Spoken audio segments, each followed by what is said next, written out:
नमस्ते, welcome to my channel.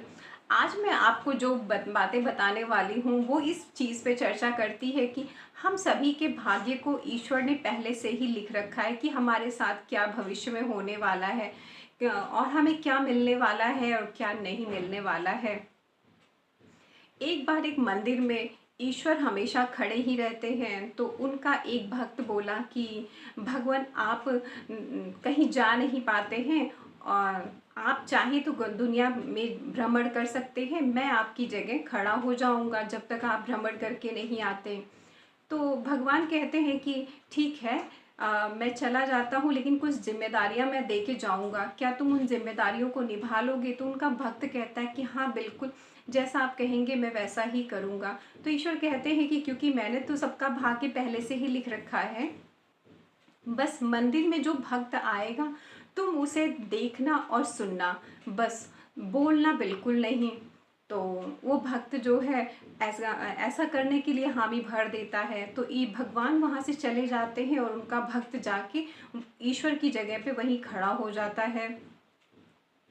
तो जैसे ही भगवान जाते हैं और वो भक्त वहाँ पे खड़ा होता है, एक अमीर व्यक्ति अपना अच्छा खासा भारी भरकम सूटकेस लेके आता है और ईश्वर के सामने हाथ जोड़ के प्रार्थना करता है कि इस सूटकेस में मेरी नई जो मैंने दूसरी नई अपनी फैक्ट्री लगाई है उसके कागजात हैं, मुझे आशीर्वाद दीजिए और मेरी फैक्ट्री को भी आप अपना आशीष दीजिए कि मेरी ये वाली फैक्ट्री भी बहुत चलने लगे और मेरे पास और भी ज़्यादा पैसे रुपए आने लगे।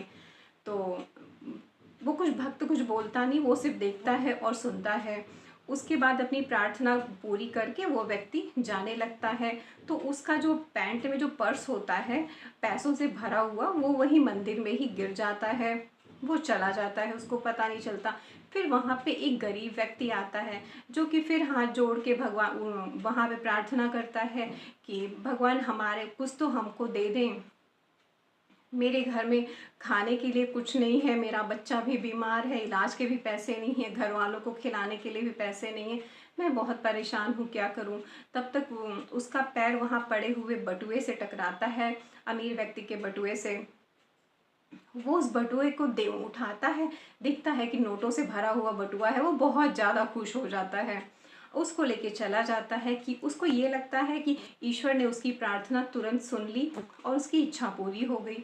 वो वहाँ से चला जाता है। उसके बाद फिर एक नाविक आता है, वो भी प्रार्थना करता है कि कल मैं नाव लेके जाने वाला हूँ, मेरी 20-25 दिन की यात्रा है, ईश्वर मुझे आप आशीर्वाद दीजिए कि मेरी ये यात्रा सब कुशल पूर्ण हो जाए।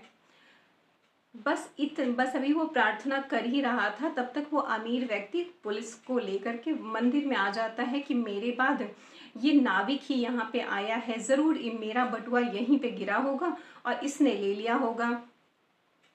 तो पुलिस वाले जो थे उस नाविक को पकड़ के ले जाने लगे और वो नाविक बहुत हाथ पैर जोड़ने लगा, नहीं मैंने नहीं लिया है बटुआ, यहाँ मुझे कोई बटुआ नहीं मिला। लेकिन ना तो वो अमीर व्यक्ति सुनता है ना पुलिस वाला। अब जो भक्त ईश्वर की जगह खड़ा हो जाता है, वो कह उससे रहा नहीं जाता है कि नहीं तो सही बात है, इस नाविक ने तो लिया ही नहीं इनका बटुआ, लेकिन फिर भी इसको सज़ा मिल रही है, ये तो बहुत गलत हो रहा है। उसके बाद वो व्यक्ति जो भक्त था वो बोल पड़ता है कि नहीं मैं अन्याय नहीं होने दूंगा, ये इस व्यक्ति ने बटुआ नहीं लिया है। इस अमीर व्यक्ति के जाने के बाद एक भिखारी आया था जो कि बहुत प्रार्थना कर रहा था, वो वहीं पे बटुआ गिरा था वही लेके गया है। अब पुलिस उस नाविक को छोड़ करके उस गरीब व्यक्ति को खोजने लगती है। तो कुछ देर बाद भगवान आते हैं, वो नाविक भी वहाँ से चला जाता है, फिर वहाँ भगवान आते हैं।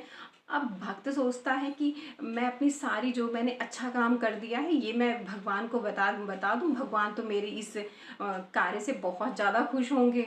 लेकिन ये सुनते ही ईश्वर बहुत नाराज़ होते हैं, कहते नहीं तुम्हें मैंने मना किया था, तुम्हें कुछ नहीं बोलना है, सिर्फ तुम्हें सुनना है और देखना है, लेकिन फिर भी तुम बोल दिए। तो उसने कहा कि भगवान मैंने ऐसी कौन सी गलती कर दी बोल के, मैंने तो उस नाविक को बचाया ही जो कि निर्दोष था। उसने कहा नहीं तुमने सब गलत किया।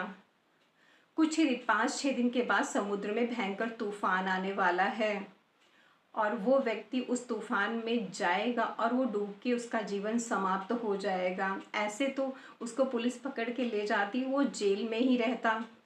और दूसरा कि वो बटुआ उस गरीब के पास गया, उसके यहाँ बच्चे का इलाज हो जाता, पूरे परिवार को भोजन मिल जाता 2 जून का।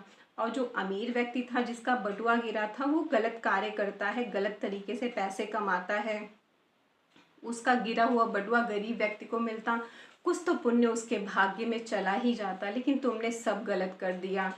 और वो नाविक जेल में रहता तो सुरक्षित रहता, उसकी पत्नी विधवा नहीं होती, बच्चे अनाथ नहीं होते, कुछ दिन बाद छूट जाता जेल से, कम से कम जीवित तो रहता वो। फिर भक्त को अपनी गलती का एहसास होने लगा, हाँ मुझसे तो गलती हो गई। तो ईश्वर ने वाकई में सबके लिए सब कुछ लिख रखा है, बस हम उसको समझते नहीं हैं या समझ कर भी नहीं समझना चाहते। तो आपको ये कहानी कैसी लगी मुझे ज़रूर बताइएगा। धन्यवाद।